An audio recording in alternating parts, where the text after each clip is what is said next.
Welcome to Don't Call Me Catty, the podcast where we don't sugarcoat the vet industry, but we do stir the pot. I'm Leilani. I'm an RVT and the CEO of Animal Health Link. And I'm Jillian. I'm a financial education specialist and founder of Steady Gate Planning. This is Don't Call Me Catty. No fluff, just fur, fun facts, and some good stories.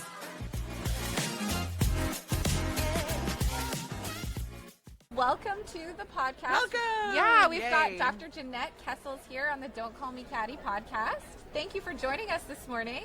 It's an absolute privilege. Thanks for having me. Yeah, we're in beautiful British Columbia, and Jeannet is coming all the way from Queensland, Australia. Which your accent is like making the podcast for us. Oh, really? Yeah, it's beautiful. I love it. Yeah, Canadians love Aussies. I actually live in the Rocky Mountains, just outside the Rocky Mountains. And a few months ago, I was up in the Rocky Mountains, and I was laughing because I was like, I haven't spoken to one Canadian this entire day. It's been all Aussies. Oh, is that right? Yeah, and I love it. Yeah. I love it. Yeah. So for our listeners who might not know about you, tell us a little bit about yourself. Who are Jeannet, you? Yeah, Jeannet is the board director and founder of Vets for Climate Action, but tell us a little bit more about you personally, and then we'll get into what Vets for Climate Action is. Well, hello, everybody. I have 4 children, and I spend a lot of time with my family, and I really love wildlife. And I grew up swimming in the creek, camping by the water. I saw an otter this week for the first time in my life in the bay. They're so Aren't cute. they And they were just They're playing special. around in the water, enjoying themselves, and it reminded me of myself as a little girl. Just being there, the birds, sometimes there'd be a snake just wiggling across the creek, and I loved it. So I love wildlife, I love art, I do glass mosaics, I do big glass mosaics, I love colour. So I'm probably more of an artist than a scientist, I would say. Yeah. Me too. I have a degree in fine arts. I'm with you. Do you? I do. Oh, okay, I have no degree. Respect. That's okay. Yeah. Okay, and you're also a veterinarian. Yes. How did you get it? Like, where did that journey come? Did you always know that you wanted to be a veterinarian? You talked about loving wildlife. And is that what sort of started the spark? Or? Well, I also love dogs and horses, and I love working with my hands. I love looking after people, and as it turns out, I've quite enjoyed the business side as well. So it's been surprising. None of it was planned. It's all just sort of come along, and I've taken the opportunities that have come up and enjoyed them. Yeah. And I love that you mentioned that you ended up loving the business side, because you do own how many practices? I have a small group of 3 practices in Springfield, which is just outside of Brisbane. Yeah. Just a and small collaboration of your practices. Just small. We have 55 staff, but actually for me it's easier having a larger practice because you can have management. It's really difficult when you've got to be the veterinarian and you have to try and manage the practice, you have to do the marketing, you have to look after any issues that arise, you have to do, look after your staff. It's really difficult to do all that in a very small practice. Yeah. Are any of your kids involved? Well, actually one of my daughters is a veterinarian. Oh, amazing. Yes, so I'm lucky. And another one is a photographer, and she's been very active in helping in a creative way. One of my sons is an emergency nurse, and so, but that's a human emergency nurse. And my other son studied philosophy and economics, so we could have really big picture discussions. So Absolutely. how lucky am I? Yeah, what a great range of... The dinner table Yeah. must be entertaining. Yeah, it must be entertaining. Okay, so you've got these 3 practices. When did you start Vets for Climate Action? And then we'll get into what that is. Sure. Probably about 6 or 7 years ago, I decided that I really didn't want to continue doing clinical work. I'd done it for 32 years, and I found it really hard to write the notes, to be honest. I like looking after the clients and I like doing the surgery, but it was, I'd probably just had enough, and I thought I would slow down. And then I met a very inspirational environmental leader in Australia, and I came to understand what's happening to our animals, which I suppose in the busyness of family and business life I never really appreciated, and came to understood what was happening with climate change and then put the link together between climate change and animals. So I offered to volunteer for an organisation in Australia called Farmers for Climate Action. Farmers for Climate Action do a lot of advocacy for positive change in government policy, for example, changing the way we farm, engaging farmers to become vocal and active in bringing about positive change. So I thought that maybe I could volunteer with them, and I met with them and they said, nah, you should start Vets for Climate Action. So I thought, well, I could maybe do that, and I put a post on Facebook and said, well, if we're not going to do it now, when are we going to do it? And if it's not you, then who's it going to be? And about 20 people responded to that post, and they came from all around Australia, and I made a big lunch at home. We had a big lunch on the deck at my house, and we sat around a table and started to map out a strategy of what that might look like. And we decided that there were 3 things that we needed to focus on. One was education of the veterinary profession and ultimately the public on climate change, the urgency for action, the need for renewables, and ultimately to educate the public as well that veterinarians care about this issue and are going to do something about it. So the education component includes lectures at universities, lots of masterclasses, lectures at conferences, fact sheets, science facts, climate facts for vets is one of the fact sheets was put together. So the education component's been really important, and I would say that the awareness in Australia of climate change on animals for the veterinary profession is quite high now. The second focus was advocacy. So advocacy means, I guess, going into bat for something, and we want to go into bat for the wildlife, for the livestock, and for the companion animals and horses. I know, Gillian, you love horses. Girl. Yeah, I'm a horse girl. How do we advocate for our animals in the climate crisis and the sustainability crisis as well? We do things. We recently went to Parliament House and had an event for veterinarians to speak to politicians.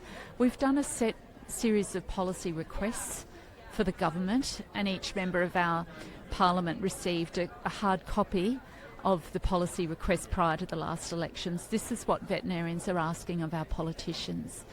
Thirdly, we do submissions to government, so it might be submissions on nature-positive laws, it might be submissions on opening of new gas and coal facilities, which are going to be releasing a lot of greenhouse gas into the atmosphere. So the advocacy component is very important. In my business life, I've learnt that you don't want to be the smartest person in the room, you want to be the dumbest, and you want to find really, really smart people to work with you. And that's how you end up doing something very special. So we received the support and continue to receive the support of some extremely high-level veterinarians and community leaders. These include Professor Peter Doherty, who is a Nobel laureate and veterinarian from Australia. I think he might be, correct me if I'm wrong, but he might be the only veterinarian with a Nobel Prize. That's incredible. He's deeply respected. So he's patron of our organisation. Wow. We also have Professor Mark Howden, who's a Vice Chair of the IPCC working group. The IPCC is the organisation that determines what needs to be done in Paris at the climate summits in Paris in the IPCC. So he's been a board director for 5 years. We also have the engagement of the former World Veterinary Association President, Dr. Raphael Legans, and a number of other key leaders. So that's wonderful. And of course, for advocacy, if you want to get a message across, you need to have people who are used to working in those areas to share that message. We also have the support of Dr. Mark Shipp, who was the president of the OIE, which is now the World Organization for Animal Health. So advocacy is really important. But what may be most relevant to these listeners is the practical stuff, because we can talk about it, we can educate, we can worry, we can get depressed, we can get distressed, and of course that all happens, but we can't really have the luxury of despair. We need to have the process of action and to do something. So Vets for Climate Action in Australia developed a practical program for veterinary practices to become sustainable and to reach net zero. So it's a 6-module program. You know, there's one section on water use, So this was implemented in my practice, and one of the hospitals reduced its water use by a third. It's very simple things, such as how do you flush your toilet? Are there signs on your wash basins to say limit your water? You might want a water tank for the hydrobath or the toilet flushing. So, we changed some tap fittings to reduce the pressure. So very simple things. There was a waste module. The waste module, well, I don't know if it'd be very fun, but they seem to have fun doing it, where all the bins were emptied out onto a big tarpaulin, and the vets and nurses who are part of our climate care team went through and sorted the rubbish and went, oh, this could have been recycled and that could have been recycled. That's a great How exercise. about Seriously. Yeah. And you're then learning and doing the action. Yep. And then they weighed all those different ones, and then 6 months later or 12 months later they went through the same process again to see what changed. And I'm sorry, I'm really not good at remembering numbers, but I think it might have been 28% reduction in waste. Wow! Yeah. Now, as a business owner, of course, you can probably hear from where I'm coming that I'm not your typical business owner, and I'm not only driven by figures, but in order to employ 50 people, you do need to make sure things are right. Yeah. And so there are savings involved in the long term of, you have less waste pickups, and that saves you money. So the second was this waste module, and to reduce that. Of course, in setting up a program like that, it does cost money to get a team together, to put time aside every week for the team to do what needs to be done. There's processes that need to be changed. There's SOPs. So I'm not saying that it's an immediate cost saving, but we're looking long term, aren't we? So the third is renewables, so making sure that we're using green energy, putting up solar if we don't already have solar. So that's quite a simple one. Well, especially in Australia, right? Like you guys have sun. So much sun. So much sun. Even So your much winters sun. are. Yeah.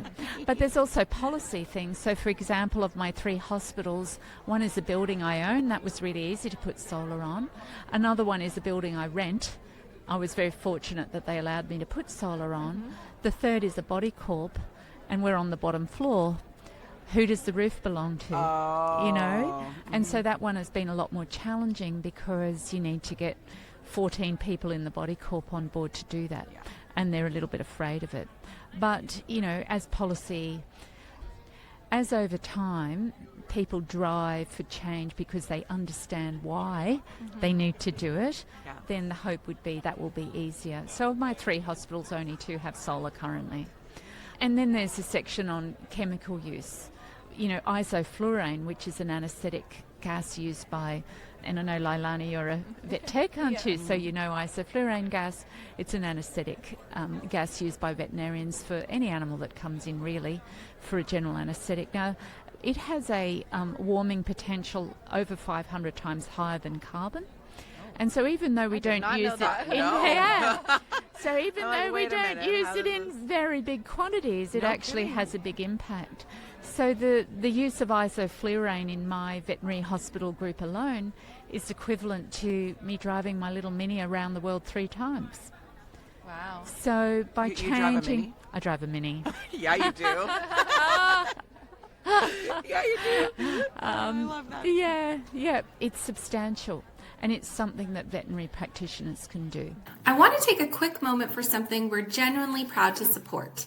Introducing the World Veterinary Environmental Alliance, a global initiative bringing veterinarians together to take meaningful action on the triple planetary crisis: climate change, biodiversity loss, and pollution. We know it's affecting the animals that we love and care for, and so many of us are asking the same question. We know we need to do something, but what? Vets around the world are working hard on solutions, whether they're building more sustainable clinics, improving pasture management for horses, introducing regenerative practices on farms, and protecting livestock from the wider spread of disease. Others are advocating for stronger renewable energy policies, encouraging responsible investing, and helping bring sustainability and climate science into veterinary education. As trusted science-based professionals, veterinarians are in a unique and powerful position, not just to care for animals, but to help educate the public on how we can all protect animals in a changing world. The World Veterinary Environmental Alliance exists to connect vets and veterinary organizations globally so we can collaborate on climate sustainability and biodiversity and actually move the needle together. If this resonates with you, you can get involved at worldvetalliance.org. You can join, volunteer, donate, or simply help spread the word. Let's not get depressed. Let's get active. And now, let's jump back into the conversation. So there are changes to low-flow anesthesia, there are changes to anaesthetic protocols so that we can reduce the use of isoflurane or use more injectable anaesthetics where it's safe and appropriate for our patients. There's always that balance, right? There's a very, very strong balance. And then we look at other chemical use. I won't go into details of those. And then procurement. One of the requests we have now of the companies that come and work with us is, when you come to do your lunch and learns in our practice, would you mind please doing a 5-minute presentation on your sustainability and biodiversity goals for your company? We know that we're all on a journey. Nobody's at 100% yet. You know, this is something we're just beginning all around the world. We need to do it very fast, but I know that it takes time. So it's not about perfection, it's about moving in a direction and shepherding people along with us. Well, so it's interesting with the ABVMA, Yes. their request to be a booth sponsor at Can West, they ask what are the sustainability practices you use in your business. Yes. Yeah, and it's really interesting to see that. Yeah, because they work on a point system, and so. Oh, wow. Yeah. See, that's very powerful. That has come from somebody advocating for that to occur. Yeah. So I don't know if you're aware, there's I hope the listeners are aware, and if you weren't now, you are. There's a wonderful organisation in America and Canada called the Veterinary Sustainability Alliance. So I've been telling you about the work of Vets for Climate Action in Australia. The Veterinary Sustainability Alliance in America and Canada is doing brilliant work very much along the same lines. Incredible. They have fact sheets. I don't believe they charge for what they do. They just want the veterinary profession to become sustainable, and they're doing fantastic work. So I'd suggest you get onto the website of Veterinary Sustainability Alliance, but they will also be advocating for system change, and I'm sure they'll be advocating to us for sustainability policy as well. So that's wonderful. Well, we can tag them. We'll tag them in the Make podcast. sure that you tag them. Yeah. And I do want to point out that this all started from you putting a call to action out on social media. Feeding 20 people. Yeah, feeding 20 people in your home, and look at how this has grown and what an impact you've made. People so always show up kudos for to food, you. Leilani. Yeah. It's true. We all gotta feed. We all gotta eat. We all gotta eat. And actually, I'm a little bit of an earth mother, and I enjoy being home, and I'm not actually a particularly ambitious person, so, I mean, it might Could be have fooled this... us. I know. I'm like, I'm sorry. You're a DVM. You're a mother of 4. You have 3 clinics, 55 employees. You took 20 people to start an organization that is literally changing the world. I'm not ambitious. I'm not ambitious. Well- your ambition is like 110 to my like 20. Like I think there's a thing as ambition, and there's a thing as going with where the flow takes you. And it was, perhaps ambitious is the wrong word. Perhaps the word is, I'm not goal-driven. you are driven. and I'm you wanna very make change. driven Yeah. because values-driven, I would say. Yeah. Because I've been a veterinarian for 32 years, and every client that would come in with the euthanasia, I just couldn't help myself. I'd sort of weep a little tear, inwardly or outwardly. Yeah. I'd really feel for those. So to really actually understand the impacts of this on our animals is deeply... We really have to do something at the profession. Like, what the heck? Well, and I this wish is that's what- happening. I wish people could see this part of all their Yeah. vet teams of like, Yeah. here's all the change and all the good I'm trying to do. Yeah. And even if you don't see me crying on the outside Yes. for you, I am That's right. feeling this on the inside. Yeah, and we feel it deeply. And I know that the veterinary profession is struggling. A number of our veterinary profession is struggling with purpose, perhaps, and with the future of our planet. They worry about that. And my advice is always to not get depressed, but to get active and to get involved and to contribute, because ultimately it builds a community. Yeah. I mean, if you'd have told me that I was one day going to be sitting here in the most beautiful town I've ever been in Victoria, British Columbia, With cat ears on? with cat ears on, talking to these ladies, to all of you, through Leilani and Gillian, you could have knocked me over with a feather. Like, I would never have imagined that my life would take that trajectory. Jeanette, and the people I've met along. We didn't know this either. I love it. Yeah, we didn't know we'd be talking to someone that literally is changing the world. Like, actually the world. Right? What Like, I love about what you're doing too is, as veterinary professionals, we hear all about One Health initiatives. Yeah. But I feel like the aspect of the environment is often sort of the last rung on there that anybody thinks about. And so I love that you've moved this to the forefront and made that call to action to say, if not you, then who? And I'd love for you to chat a little bit or tell the listeners about what you told us with the fires in Australia and the numbers that were there. Because I remember, and again, I am not in vet med. I have a baby toe in vet med as an industry person. Yes. I remember the koala bears, Yes. right, when those fires happened. That's what I remember. But what you can share with everyone is just so much bigger. The impact is so much bigger. When those fires happen, and I know that you've had fires here in Canada, there's been terrible fires in LA, there's been terrible fires all around the world, and there have been big floods. The problem with climate change is we think of 2 degrees of warming and we think, well, let's pump our air conditioner up a little bit. But there are extreme weather events going with that, you know, extreme temperature events of cold and heat, and the impacts on our animals are profound. So those fires, which have been linked formally to climate change through a publication in Nature magazine, which is a highly respected journal, there were 3 billion animals that either were burnt alive or were displaced in those fires. And that's billions with a B. Billions with a B, huge vertebrate animals. I'm not talking about ants. I'm talking about vertebrate, sentient animals. And that's deeply distressing to me. Veterinarians, of course, are on the front line of this, and they acted tremendously. I know a veterinarian that worked on Kangaroo Island where thousands and thousands of koalas died, but there were some left that had burns, and he also worked in the military reserve, I believe, the Army Reserve, and he went to Kangaroo Island and had to oversee the veterinary work there, veterinary emergency work, which was, of course, very important. But I'd like to see Veterinarians for Climate Action, and now this World Veterinary Environmental Alliance that I'll tell you about shortly, to focus on putting the guardrails at the top of the cliff rather than being the ambulance at the bottom. Yeah. The ambulance at the bottom gets an enormous amount of publicity, and it's extremely important, and it's where people feel they want to donate bandages, they want these animals to get well. But we need to put guardrails at the top, which means strong environmental policy, which means stopping deforestation, which means stopping fossil fuels, which is the cause of the global warming, strengthening environmental laws so that we're protected, looking after the veterinary profession, moving towards lower emissions agricultural processes. All these things take time, but I believe the veterinary profession can be an incredibly strong voice in this whole area. We're scientific, we're generally loved and respected. We work across every demographic. The Prime Minister of Australia has a dog. The President of America has had a dog. The poorest of the poor will be on the street with their dog. Yeah. You know, those of it that don't love animals need them. We're also talking about the global food supply.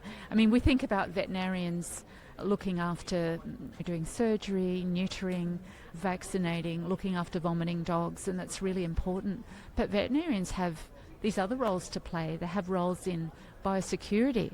You know, there are diseases that are threatening to come to Australia's shores, such as lumpy skin disease, which are carried by vectors, which are moving south. What is lumpy skin disease? It's a disease of cattle that causes a lot of suffering in cattle, and it's carried by insects. So if those insects move further south, it's a threat to us. I mean, Australia has really big bugs. And big bugs too. You got like spiders that are the size of my head. So it's like lumpy what now? And it's by who now? Like I'm not going there. Not going there. So I'm curious. What would you say to naysayers about the impact of climate change and the impact of all of this? Because I'm sure you come across that.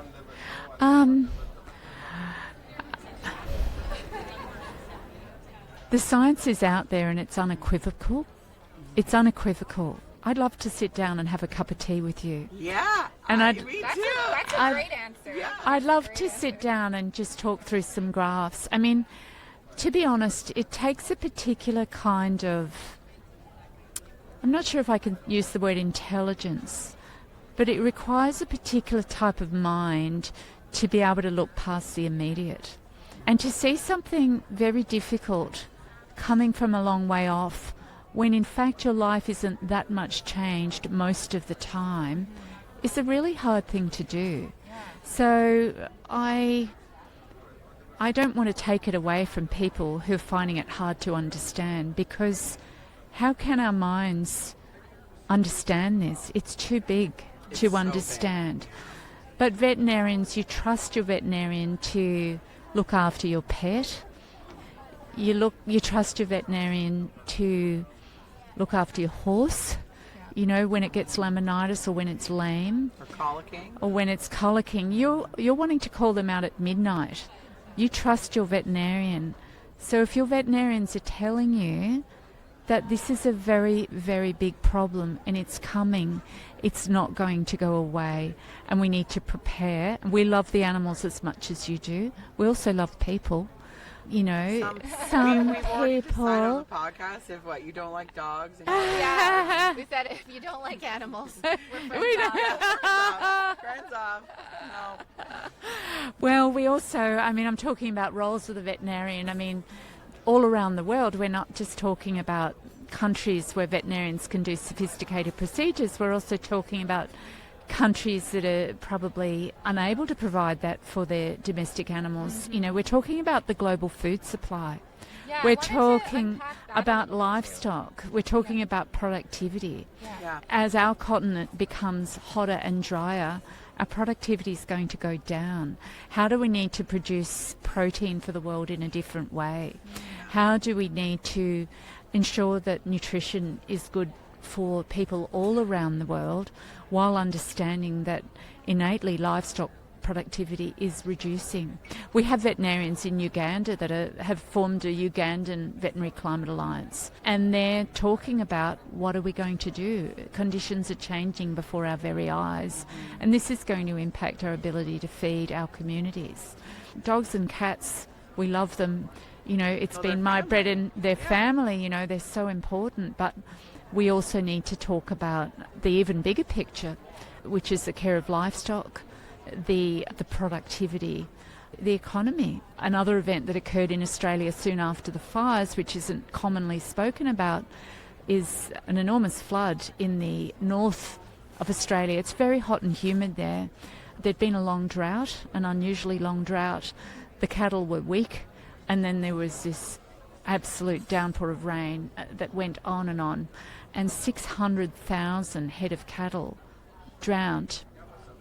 600? 600,000.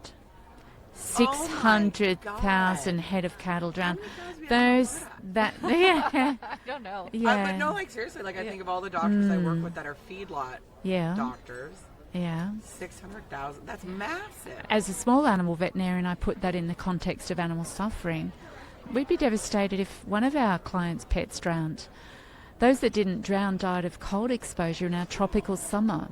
You know, the weather's all wrong. We've also been up and spoken with Indigenous leaders in the Northern Territory, and, you know, they're very concerned. They've been looking after this land, the waters, rivers, the trees for 60,000 years, and they're very concerned at the changes that they're seeing, and they're wanting to speak about that.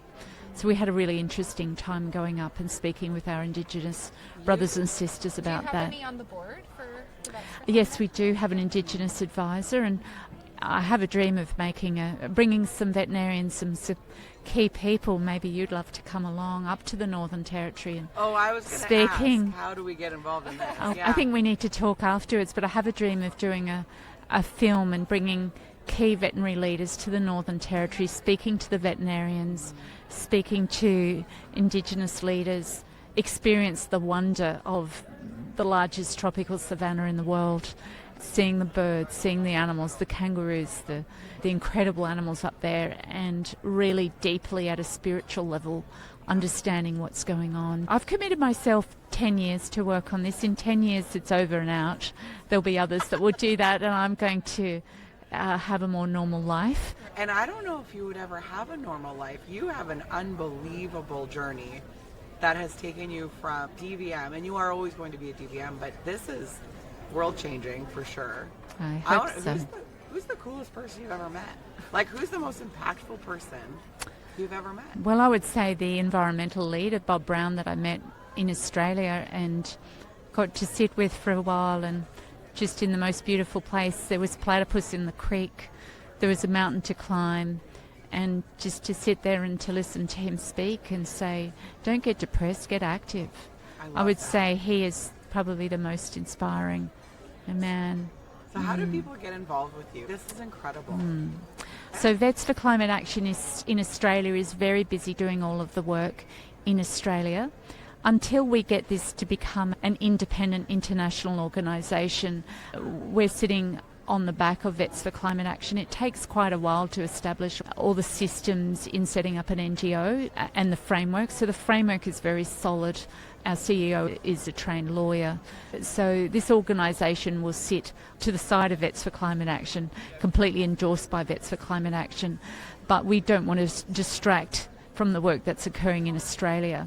So we've been able to already accumulate a core group of 6 veterinarians and lay people from around the world who are meeting weekly, and we're establishing a website. We are establishing collaboration agreements.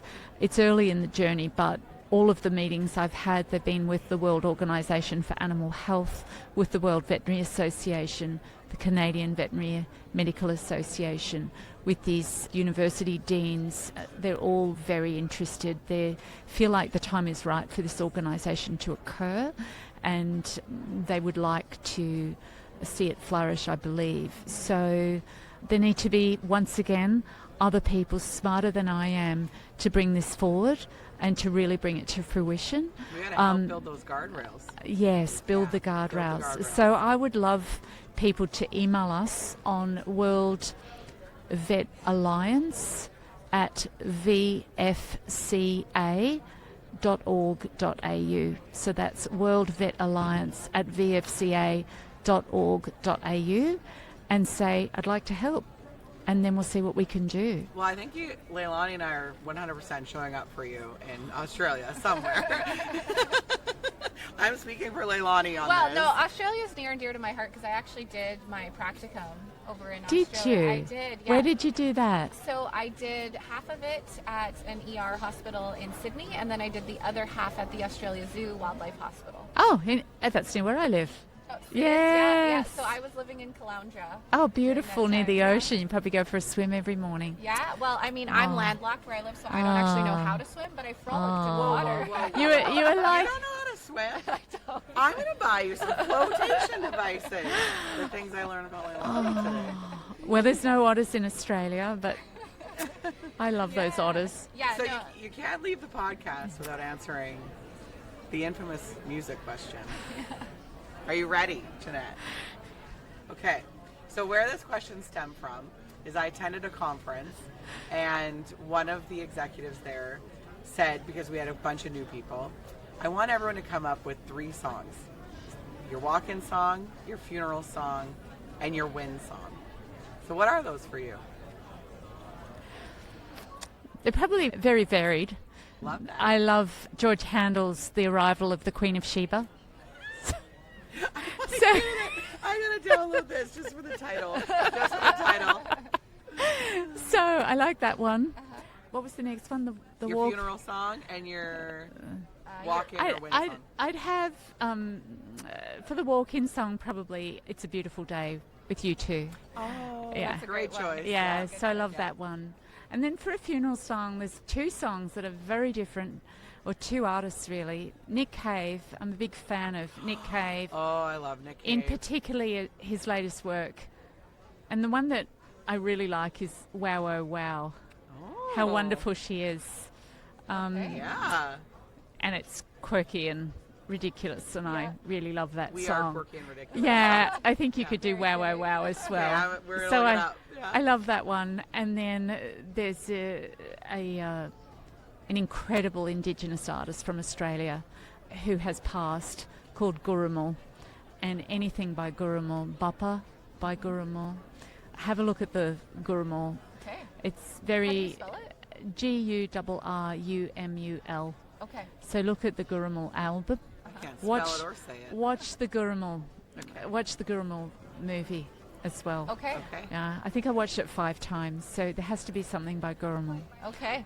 Great. Wow. Very, very beautiful. That's fantastic. Well, thank you so much for being on our podcast. This was Thank you. so interesting, invigorating. I mean, I feel Thank you. Yeah, I have a you're new so idol. innovative. Yeah. Like, oh my God. stop you already. Are, Stop no, that. No, No. seriously. No, You we don't are- need idols. No. We all need No. someone to look up to, and I Wow. think the change that you're making and how authentic and genuine you are Thank and you. why you're doing it is incredible. Thank you. Yeah. Let's make the guardrails and join us. Building Yeah. guardrails. Join us. Oh no, I'm there. I'm there, and I'll get her water wings. It's fine. Thanks for being on the show, Jeanette. You're very Thank welcome. you. Thank No, you.